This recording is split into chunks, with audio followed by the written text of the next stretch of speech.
ఇవన్నీ మీరు గత జ్ఞాపకాలను చెప్తున్నారు, పార్టీ కోసం ప్రజల కోసం పడ్డటువంటి కష్టాలు చెప్తున్నారు. కానీ ఎమ్మెల్యే కోట ఎమ్మెల్సీకి సంబంధించి 4 మాత్రం ఈ నేతలకు ఇవ్వబోతున్నారు, 4 మాత్రం ఆ నేతలకు ఇవ్వబోతున్నారు. అనేకమైనటువంటి పేర్లు తెర మీదకి వస్తున్నాయి.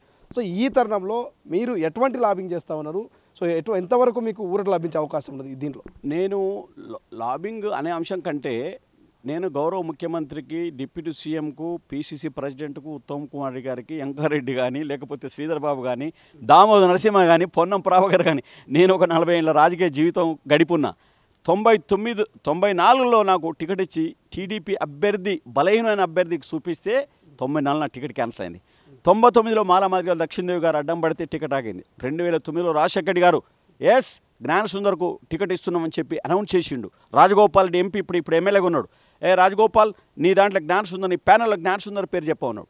14లో అగ్రగామిగా ఉన్నా. అయితే ఇక్కడ ఒకటి ఉంది.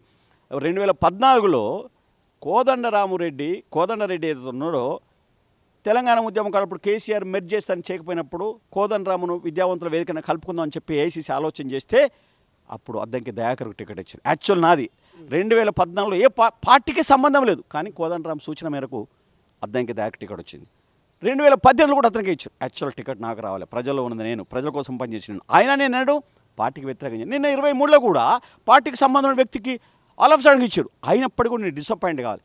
ఎన్నిసార్లు టికెట్ మిస్ అయినా నాకు, అయినప్పటికీ కూడా అవతల పార్టీలు ఇన్వైట్ చేస్తుంటే వెళ్ళలే. బీజేపీ వాళ్ళని ఇన్వైట్ చేసి ఆల్ ఇండియా ఎస్సీ కమిషన్ ఇస్తాం, జ్ఞానసుందర్ నీలాంటి ఎస్సీ మ్యాన్ లీడర్ మాకు కావాలని చెప్పి ఆనాడు మన ప్రెసిడెంట్గా ఉన్న లక్ష్మణ్ గారు స్వయంగా నన్ను సంప్రదించి అమిత్ షాతో కూర్చోబెట్టి మాట్లాడిస్తాడు. దాసో 7 టీఆర్ఎస్ మీద అలిగి కాంగ్రెస్ పార్టీలో జాయిన్ అయినప్పుడు కేసీఆర్ హరీష్ రావు మాట్లాడిన ఇన్వైట్ చేసిన వెళ్ళలే. అంటే పార్టీ కట్టుబడి కంటిన్యూ అవుతున్నాయి. ఎందుకొరకంటే ఇందిరాగాంధీ త్యాగాలు, రాజీవ్ గాంధీ మరణం, సోనియా గాంధీ పదవి తీసుకోకుండా దేశం కోసం పనిచేస్తున్న సోనియా గాంధీ, రాహుల్ గాంధీ వాళ్ళని దృష్టి పెట్టుకుని కాంగ్రెస్ పార్టీలో కొనసాగుతున్నా.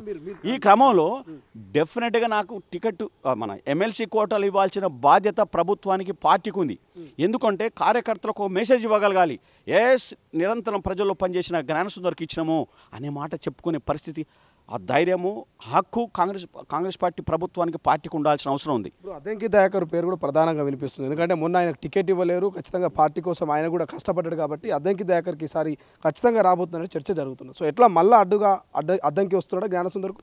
అంటే ఆయన ప్రయత్నం ఆయన చేసుకుంటాడు. కానీ నేనేమంటున్నా అంటే ఈ ఎమ్మెల్సీ అభ్యర్థులు ఎవరికైతే మీరు రికగ్నైజ్ చేయబోతున్నారో వాళ్ళు పార్టీలో ఎప్పుడు చేరిర్రు, వాళ్ళు పార్టీకి ప్రజలకు చేసిన కాంట్రిబ్యూషన్ ఏంది, వాళ్ళు చేసిన ప్రజా ఉద్యమాల ద్వారా ప్రజలకు ఉపయోగాలు ఏం జరిగినాయి అనే విషయాన్ని పార్టీ, ప్రభుత్వం రెండు పరిశీలించాలి. నా ఒకరి గురించి కాదు, పార్టీలో ఎవరు పనిచేస్తున్నారు, వాళ్ళకు పార్టీ ఉపయోగపడింది అవకాశాలు ఇచ్చింది. ఇప్పుడు దయాకర్కు 2 సార్లు అవకాశం ఇచ్చింది.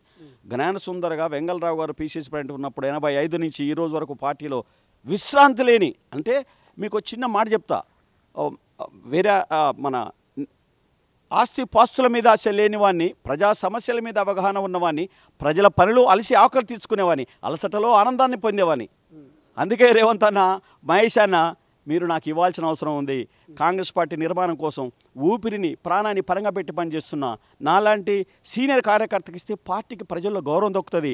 రేపు రానున్న కాలంలో కూడా ఎవ్రీ మినిట్ కలలో, జీవంలో, నిద్రలో కూడా నేను పార్టీ గురించి ఆలోచన మనిషి, పార్టీ పరిస్థితి కోసం పనిచేయగలుగుతానని నమ్మకం వాళ్ళకు కూడా తెలుసు. నా శ్రమ, రేవంత్ రెడ్డి గారే నన్ను, నా శ్రమను, నా మేధస్సును, ఉద్యమాన్ని గుర్తించి స్పోక్స్ పర్సన్గా, అఫీషియల్ స్పోక్స్ పర్సన్గా నియమించుడు అనే మాట అది యథార్థమైంది. వారికి రేవంత్ రెడ్డి గారు కూడా నాకు గురించి తెలుసు.